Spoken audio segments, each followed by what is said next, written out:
மேல் ஒரு ஆற்றங்கரையில் தவளை இருந்தது. அப்போது ஒரு தேள் வந்து, "தவளை, தயவு செய்து என்னை இந்த பக்கத்திலிருந்து அந்த பக்கத்துக்கு எடுத்துச் செல்ல முடியுமா? நீ நீந்திச் செல்லும்போது நான் உன் முதுகில் ஏறிக்கொள்வேன்." தவளை, "இல்லை, நீ விஷமுள்ளவனே. என்னைக் கடித்துவிட்டால் நான் இறந்து விடுவேன்." தேள், "நான் உன்னை கடித்துவிட்டால் நானும் ஆற்றில் மூழ்கி இறந்து விடுவேன். எனக்கும் உயிர் வேண்டும். அதனால் நான் உன்னை பாதிக்க மாட்டேன்." அதை நம்பிய தவளை தேளை தனது முதுகில் ஏறவிட்டது.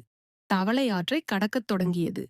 ஆனால் பாதியில் சென்றபோது தேள் தன்னுடைய இயல்பினால் தவளை மீது குத்தியது. விஷம் பரவியதால் தவளை மூச்சுத் திணறியது. தவளை, "நீ இப்படி ஏன் செய்தாய்? இப்போது நானும் இறந்து விடுவேன். நானும் நீயும் இருவரும் மூழ்கிப் போய்விடுவோம்." தேள், "அது என் இயல்பு. அதை நான் மாற்ற முடியாது." இருவரும் ஆற்றில் மூழ்கி இறந்தனர்.